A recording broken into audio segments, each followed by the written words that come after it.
सद्गुरु को प्रणाम करता हूँ। पुनः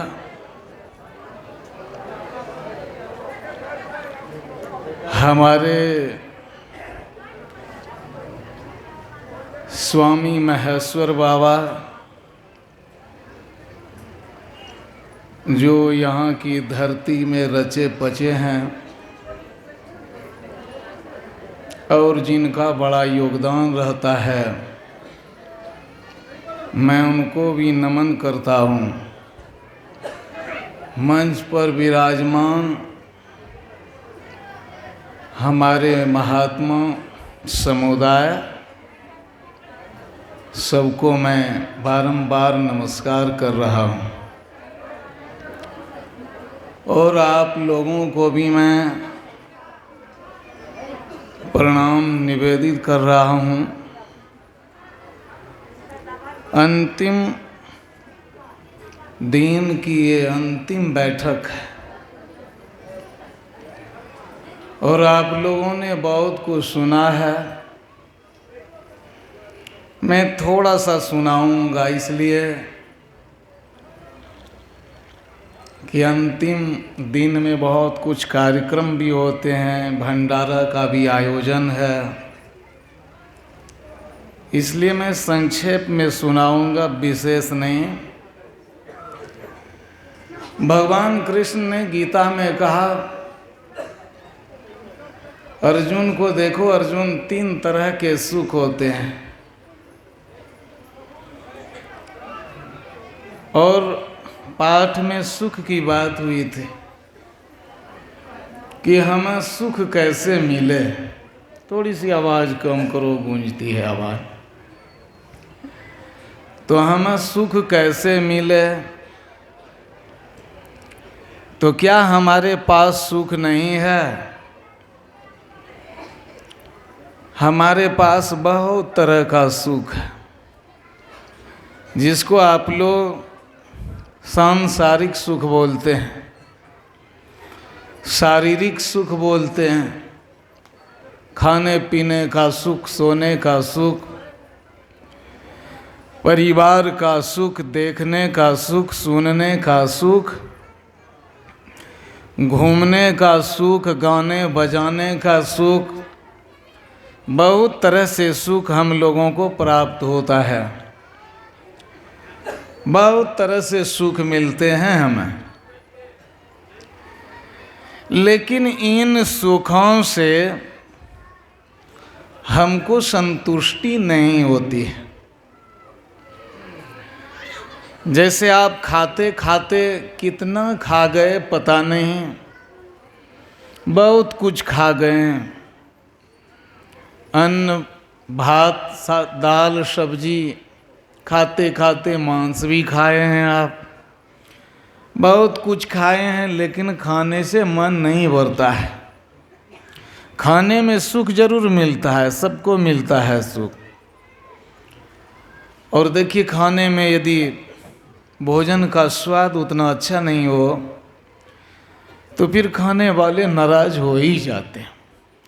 लेकिन खाने से मन किसी का नहीं भरता है। देखेंगे मरने के समय भी, मरने का मतलब इतना ही हुआ कि ये शरीर जब खत्म हो रहा है, छूट रहा है, उस समय भी आदमी खिलाते हैं।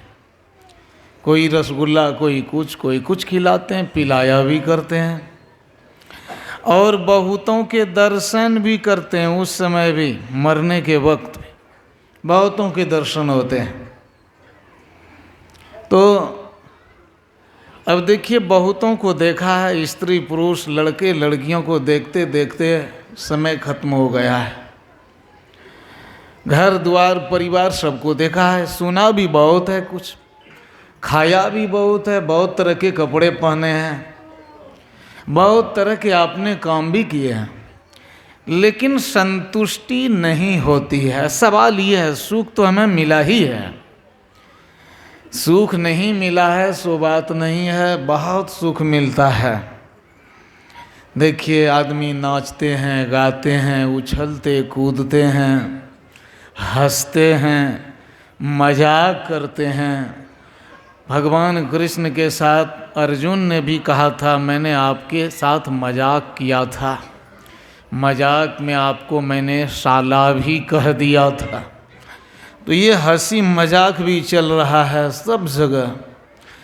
तो ये आनंद तो मिल ही रहा है, सुख निश्चित रूप से मिल रहा है, लेकिन इन सुखों से मन आज तक किसी का नहीं भरा है। जो कम स्तर पर सुख भोगते हैं और जो बड़े स्तर पर सुख भोगते हैं, सबके सब असंतुष्ट ही रहते हैं।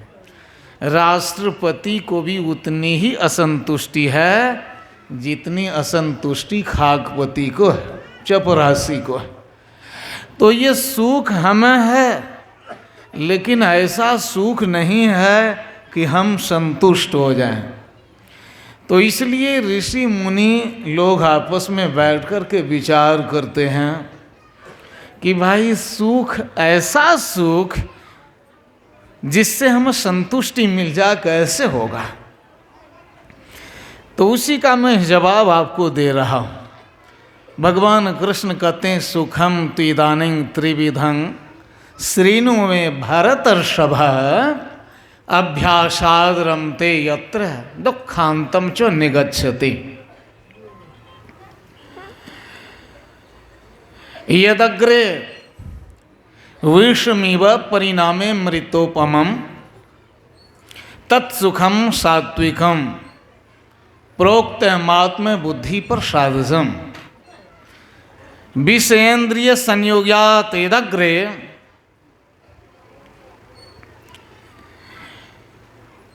विषमिव। कह रहे हैं कि देखो अर्जुन, ये तीन तरह के सुख होते हैं। एक सुख है सात्विक। सात्विक सुख का मतलब क्या होता है? सत सबसे बना है सात्विक, मतलब टीकने वाला सुख, असली सुख जो खत्म नहीं होगा, वह सुख क्या है? वह सुख कहा अभ्यास से, ध्यान साधना से, आत्मा की खोज से मिलता है। वह सुख ध्यान से, भक्ति से, आत्मा की खोज से मिलता है, जहाँ पर दुख खत्म हो जाता है। लेकिन पहले इस सुख को पाने में किसी को अच्छा नहीं लगता है। ये साधना, ध्यान, भजन, भक्ति, ये सब विष की तरह लगा करते हैं। ये ध्यान, भजन, सत्संग कैसे लगते हैं? ये विष की तरह लगते हैं, जहर, पॉइजनस। ये ध्यान किसी को अच्छा नहीं लगता है, हम लोगों को भी अच्छा नहीं लगता है। देखिएगा, हम लोगों के पास भी जब जाएंगे अचानक, तो हम लोग भी कभी मोबाइल देखते हैं, तो कभी किसी से बात करते हैं, और ज़्यादा इसी में मज़ा हम लोगों को भी लगता है। हम लोग भी मजाक करने में बड़े एक्सपर्ट हैं। हम लोग को भी यही सांसारिक चीज़ ज़्यादा अच्छी लगती हैं। ए टू जेड सब को, समझ गए ना, सब को, किसी को अच्छा नहीं लगता है ध्यान, सत्संग, सब के सब परेशान होते हैं। तो ये बात समझने वाली है। क्या समझने वाली है कि ये किसी को पसंद नहीं है। ये ध्यान, पूजा, ये सब पसंद नहीं है। इसलिए जब आप लोग हमसे मिलते हैं, हम लोगों से मिलते हैं, या हम ही लोग आप लोगों से मिलते हैं, तो ईश्वर, भजन, ध्यान की बात कम होती है। आप कैसे हैं, आपका क्या हाल है, घर में क्या, परिवार कैसे हैं, नौकरी चाकरी हुई कि नहीं, आपकी गाय बियाई कि नहीं बियाई, मतलब बहुत तरह के बात पूछा करते हैं। तो यही सब हम लोग पूछते हैं। क्यों? अच्छा नहीं लगता है किसी को, और जब अच्छा नहीं लगता है, तब अच्छा नहीं लगेगा तो खराब तो लगेगा ही। तो वही भगवान कृष्ण खुद बोल रहे हैं, देखो अर्जुन, ये सब जो है ध्यान, साधना, आत्मा की खोज, आध्यात्मिक चर्चा, ये विष की तरह लगते हैं। लेकिन इसका परिणाम होता है अमृत की तरह। इसका परिणाम, ये टिकने वाला जो सुख है, इसका परिणाम अमृत की तरह होता है ध्यान साधना का। यही सुख है जिसमें कि दुख खत्म हो जाता है। दूसरा सुख है विषय इंद्रियों के संयोग से होता है। विषय का मतलब क्या हुआ जी? आँख नाक कान इंद्रियों से जो आप सुख भोगते हैं, इसी को विषय का सुख बोला जाता है। ये देखना, सुनना, स्पर्श करना, खाना पीना, स्वाद लेना, इसी को कहा जाता है इंद्रियों का सुख। ये सुख क्या होते हैं? यदग्रे, आगे पहले कैसे लगते हैं? अमृत की तरह, और परिणाम में विष की तरह होते हैं। आप लोग जो भी सुख भोग रहे हैं संसार के, चाहे जो भी हैं, तो संसार के सुख भोगने में आदमी डूब जाते हैं, भूल भी जाते हैं, बहुत कुछ भूल जाते हैं। अब पैसा तैसा आने लगता है, भूल जाते हैं। चलो, जब सब चलेगा। जब पैसा नहीं आता था तब बोलते थे आदमी धूर्त हो गया है, बदमाश हो गया है, अधार्मिक हो गया है, झूठ बोलता है, निर्दयी हो गया है। लेकिन जब पैसा सब आने लगा तो अब वही वो सब काम करने लगा, झूठ बोलना शुरू कर दिया ज़्यादा, निर्दयी अब वही हो गया। अब दूसरे का धन हड़पने में उसको भी मज़ा लगता है, और ध्यान भजन ईश्वर, इसमें मज़ा अब उसको भी नहीं लग रहा है। ये विषय इंद्रियों का सुख ऐसा खतरनाक है, और इसमें ऐसा अट्रैक्शन है कि बड़े बड़े महात्मा भी गड़बड़ा जाते हैं। ऐसे बड़े नहीं, हम झूठ गलत बोल दिए, बड़े नहीं, छोटे सब गड़बड़ाते हैं। बहुत प्रसिद्ध होना ये बड़े महात्मा बनना नहीं होता है। बहुत प्रसिद्ध होना ये बड़ी बात नहीं होती। प्रसिद्ध तो इस संसार में बहुत हैं, जो फुटबॉलर हैं, खेलने में माहिर हो गए तो फिर सारी दुनिया में उसका नाम हो जाता है। क्रिकेटर हैं, 10-20 छक्का लगा दिया तो वो भी सारी दुनिया में प्रसिद्ध हो जाते हैं। कोई जादूगर है, ऐसी कला दिखला दी, वो भी सारी दुनिया में प्रसिद्ध हो जाते हैं। तो बड़ा होना ऐसे नहीं होता है। आपको बहुत आदमी जान जाता है, इससे बड़ा नहीं हुआ जाता है। लेकिन मतलब आप प्रसिद्ध भी हो जाते हैं, लेकिन फिर भी विषयों का सुख जो है इसमें ऐसे कभी कभी डूब जाते हैं कि इतने बड़े पाप कर बैठते हैं जिसकी कल्पना नहीं की जा सकती है। तो हम लोग बहुत सारे पाप कर लेते हैं। क्यों जी? ये शुरू में अमृत की तरह लगता है, खाना पीना ये भी बहुत अच्छा लगता है। आप लोग देखेंगे पराया बाबा के पेट बढ़ जाते हैं। बहुत बाबा सबको देखे जिनके शरीर पर हड्डियां दिखाई पड़ती थी, अब उनके पेट 10-20 किलो के हो गए। अब कारण क्या है? तो खाने में इतना मज़ा है कि निकल ही जाता है। थोड़ा सा ओवर डोज ले ही लिया करते, तो ये सब हो जाता है।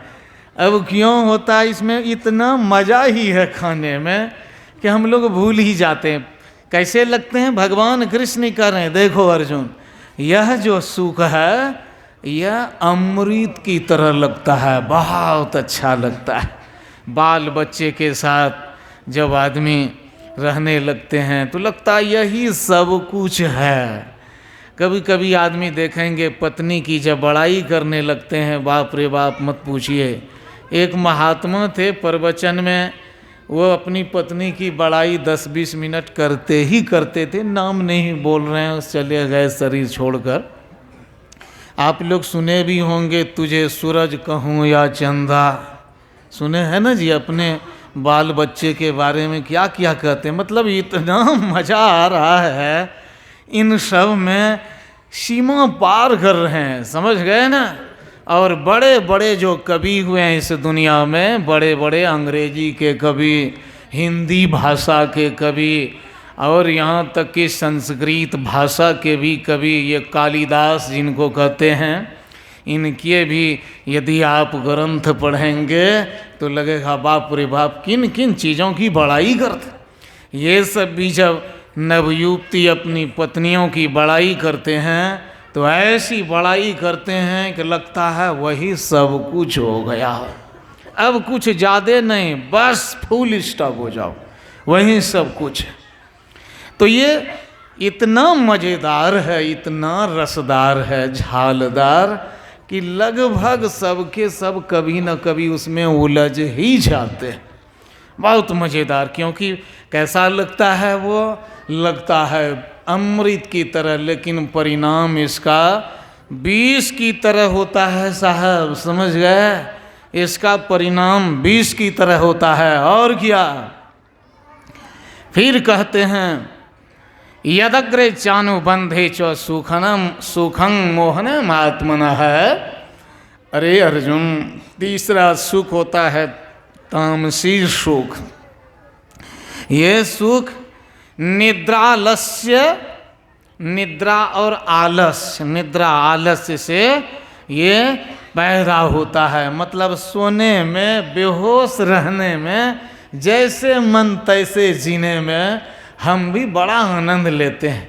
जैसे मन तैसे बेहोश होकर के जिए, सोकर के गुजार रहे हैं, बेहोशी में जीवन काट रहे हैं, ये सुख इसको कहा गया तामस।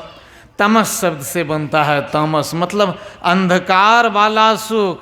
मतलब ऐसा सुख जिसमें पड़ गए तो आप अंधकार में चले जाएंगे, आप प्रकाश में नहीं। अंधकार का मतलब अज्ञान, चिंता, भय, तकलीफ, समस्याएं, जितने भी नेगेटिव एलिमेंट्स हैं, नकारात्मक तत्व, वे समझिए डार्कनेस है, अंधकार है। तो वही सब ये जो तामसी सुख है, इस तामसी सुख में भी क्या होता है, न आगे न पीछे कहीं भी अच्छा परिणाम नहीं होता है, लेकिन इन्हीं सब में हम लोग ज़्यादा आनंद लिया करते हैं, समझ गए? यही राजसी और तामसी सुख में, तो इनमें जो आनंद लेता है उन्हीं के लिए कहा गया कि तलहथी पर घोड़े का बाल जम जाए, समझ गए?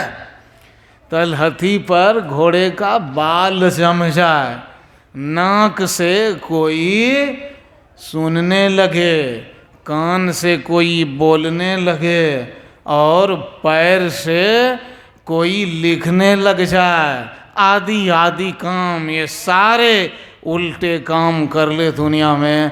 लेकिन एक बात है कि जब तक ये सात्विक सुख जो आत्म खोज में मिलता है ऐसा नहीं करता है, उसका जीवन कभी सफल नहीं होगा। सारी अनहोनियाँ कर दे। अनहोनियाँ करने का मतलब क्या हुआ है जी? अनहोनियाँ बहुत तरह की अनहोनियाँ हैं। मुंगेर में मेरी बहन है, उसी के घर के बगल में एक आदमी थे, उन्होंने 50 शादियाँ की। ये भी एक अनहोनी है कि नहीं? मधेपुरा में एक मर्द के पेट से बच्चा निकला था। ये 20 साल पहले की बात है, मैं वहीं था मधेपुरा में। ये भी एक अनहोनी है।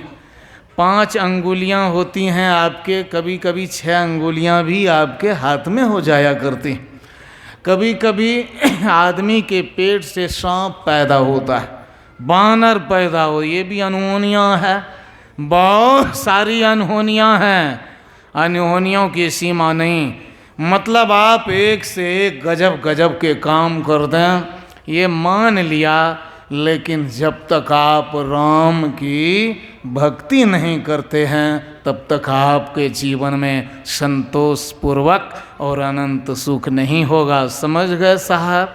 फिर समझ लीजिए थोड़ा सा, अब ज़्यादा नहीं, थोड़ा सा, यही कि आप कोई भी हैं, बड़े हैं छोटे हैं, ऊंचे पद पर हैं नीचे पद पर, काले घोरे, पढ़े लिखे अनपढ़, सब धान 22 पसेरी के बराबर है। यदि आपने ये ध्यान नहीं किया, आत्मा की खोज नहीं की, तो आपको जितना ये सुख मिला है, ये सारा सुख दुख में बदलते देर नहीं लगेगी। समझते हैं ना? इसलिए आप लोग जो भी हैं ध्यान रखिए। क्या ध्यान रखिए? कि आप भूलिए मत, ये विषय सुख, संसार का सुख, ये आपके जीवन का सबसे बड़ा काम नहीं है। इसका भोग जरूर कीजिए, लेकिन इसमें डूबना नहीं चाहिए। एकदम खाइए पीजिए रहिए, सब कुछ जो है कर दीजिए, करते जाइए, लेकिन इसी को सब कुछ नहीं मानना चाहिए। नहीं तो भगवान राम क्यों बोलते भाई यही तन कर फल विषय ना भाई। अरे भाई इस शरीर का परिणाम ये नहीं कि खूब खाने पीने में मगन रहो, ये सब काम तुम्हारा नहीं है। अर्जुन को भी कहा न जी, देख अर्जुन तुम्हारे जीवन में बहुत धर्म है, बहुत धर्म, धर्म का मन है धारण करने योग, मानने योग, पालन करने योग, बहुत सारी चीज़ें हैं, लेकिन देखो ये एक भी काम आने वाली चीज़ें नहीं हैं, जो भी हैं एक भी काम नहीं आएंगे। इसलिए सब कुछ छोड़कर मन मना भव मद भक्ता मद्याजी माम नमस्कुरु। अरे अर्जुन मुझ में मन लगाओ यार, दोस्त कहाँ तुम मन लगा रहा है, मेरा फ्रेंड बन जाओ, मेरा साथी बन जाओ, मेरा भक्त बनो और मुझको प्रणाम करो और मुझसे और टूट रिश्ता जोड़ लो, तुम्हारा जीवन सफल हो जाएगा। तो आप लोगों को क्या करना है, यही काम करना है, समझ गए। तो ये काम आप लोग करेंगे तो फिर आपको चिंता नहीं करनी पड़ेगी, समझ रहे हैं ना। और जो ये काम नहीं करेंगे चिंताएं आती रहेंगी, समस्याएं आती रहेंगी और आप एक दिन पागल हो जाएंगे, बहुत तकलीफ़ें होंगी जी। और जो इनसे थोड़ा थोड़ा अलग होते जाता है और ध्यान सत्संग करते रहता है, उनका जीवन धन्य हो जाता। रैदास, सबरी, मीराबाई, कबीर, नानक आदि आदि हुए, महर्षि में ही परमहंस जी महाराज और भी बहुत हैं। ये जो भी हुए क्या किया, इसी संसार में रहे, कहीं गया नहीं, लेकिन क्या किया, अपनी आत्मा की खोज की। आत्मा मतलब राम होता है, ध्यान से सुन लीजिए। आत्मा का मन है राम, आत्मा का मन है कृष्ण, आत्मा का मन है शिव, आत्मा का मन है ब्रह्म, आत्मा का मतलब गणेश, आत्मा का मतलब सरस्वती और आत्मा का मतलब ये सारा यूनिवर्स, टोटल विश्व होता है, समझ गए ना। इसलिए आप ये जो सोचते हैं व्रत उपवास आदि आदि नहीं किए तो ये सब पागलपन हो गया, अरे यार मेरे ये समझने की तुम्हारी भूल है, समझ गया। तुम ही वो गणेश है, तुम ही शंकर। अब किसका उपवास करोगे, किसके लिए उपवास करोगे, किसके लिए व्रत करोगे, किसके लिए तीर्थ यात्रा करेगा, जरा अपना इंट्रोडक्शन परिचय लेना चाहिए, समझ गए। तो ये आपका परिचय है, आत्मा का मतलब आप, राम कृष्ण शिव सब कुछ। इसलिए मैंने कल समझाया भी था, शिव का मतलब क्या होता है, आत्मा का मतलब, और राम का मतलब कोई आदमी नहीं, आप ही आप होते हैं। राम कृष्ण आत्मा परमात्मा जगदीश स्त्री पुरुष सब कुछ आपका मतलब है। इस रहस्य को जानिए, ये सार भक्ति है, आपका जीवन सफल होगा। तो यही मैंने आप लोगों की सेवा में कहा। देखिए अंतिम दिन का सत्संग है और विशेष बोलना नहीं है। अब बात क्या है, ये सत्संग बार बार होते रहता है, साल में होता है।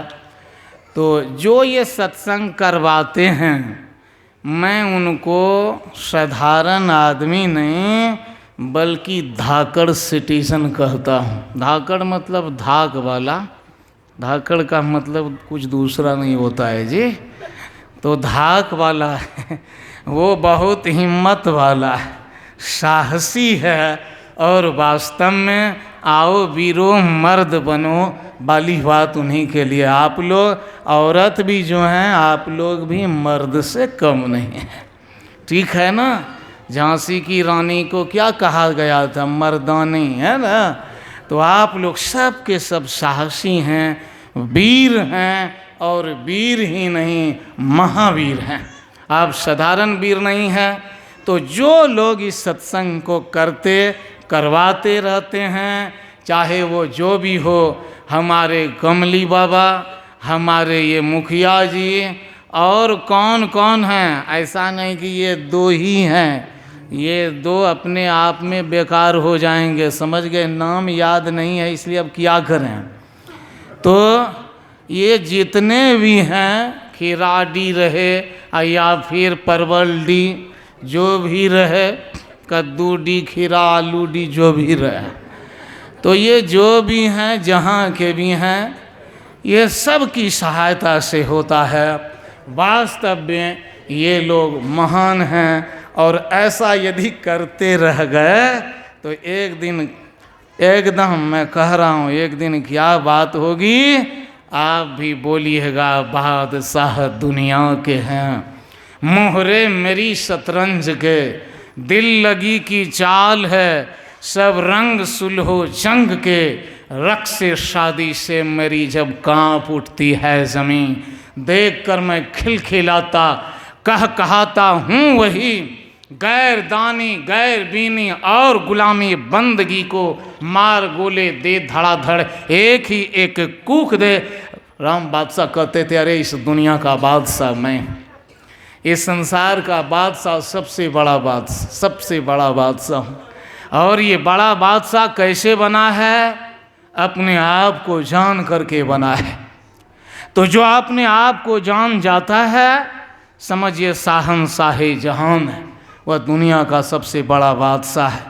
तो आप लोग भी इस बात को जानिए, यदि ये भक्ति सत्संग करेंगे तो आप लोग भी, जो एकदम परम नालायक हैं, सबसे बड़े मूर्ख हैं, सबसे बड़े पापी, सबसे बड़े हाफ माइंडेड जो भी हैं, वही रैदास, वही सूरदास, वही तुलसीदास, वही कबीरदास और वही महर्षि मेहिदास की हस्ती वाले होंगे एक दिन। तो ये काम आप लोग कीजिए, आपका जीवन धन्य होगा।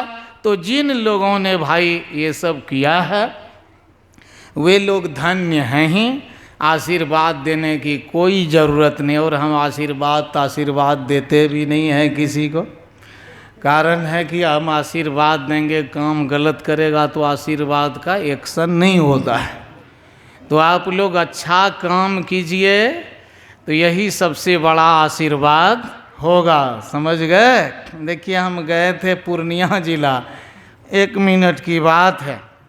वहाँ गए थे, सत्संग किए, तो 100 रुपये विदाई दी मुझे। अब वहाँ से हम भागलपुर 100 रुपये में आएंगे कैसे भाई? यही 7 साल पहले की बात है। और उधर से जब आशीर्वाद लेने के लिए आए, तो सबसे पहले सास आई, अपने साथ पतोहू लाई, पतोहू का पति मतलब अपने बेटे को लाया, और पोता सब पोती सबको एकदम साथे लेकर आए, और कहा बाबा सबको आशीर्वाद दीजिए। हम सोचे 100 रुपये में इतना आशीर्वाद, बाबा ये कारगर होगा आशीर्वाद जी। अब हम सोचे करें तो करें कैसे, इसको बम मारें जरा सा। तो हमने कहा देखो, यदि तुम सही काम करोगी तो भगवान भी यदि चाह ले तो भी नहीं तुमको बर्बाद कर सकेंगे, और यदि काम कर लिया गड़बड़ तो भगवान भी चाहेंगे तो तुम्हें बचाएंगे नहीं, समझ गए ना। तो आप अच्छे काम करते रहिएगा, तो फिर आपका जीवन धन्य होगा। तो मैं सारे यहाँ के जो भी हैं सहयोगी, विरोधी, समर्थक और भी जो हैं, सबको मैं प्रणाम करता हूँ। और कमली बाबा भी ये खुट्टा को पकड़े हुए हैं, ये पकड़े रहें। और हमारे महेश्वर बाबा जो कि भाई पहले से इस बाग बगीचा को सींच रहे हैं, कैसे इनको भुलाया जाए। तो ये भी महान हैं, और इन्हीं के द्वारा समझिए मैं भी यहाँ आया हूँ। तो मैं इनको भी सत सत नमन, और आप तमाम धर्म प्रेमियों को सत सत नमन करता हूँ। और मैं आपकी विशेष सेवा इसलिए नहीं कर पाया कि देखिए समय की बात होती है, और हमारे बहुत सारे महात्मा लोग हैं, क्या करेंगे, समय थोड़ा सा हो ही जाता है।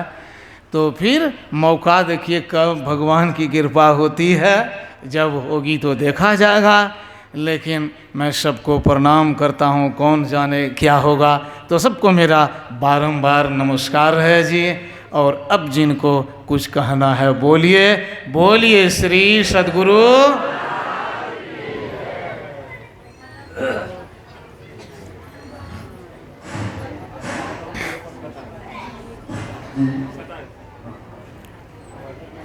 पहले भी मैं आप लोगों को अवगत करा दिया हूँ, कुछ समय के लिए माल्यार्पण का कार्यक्रम होगा।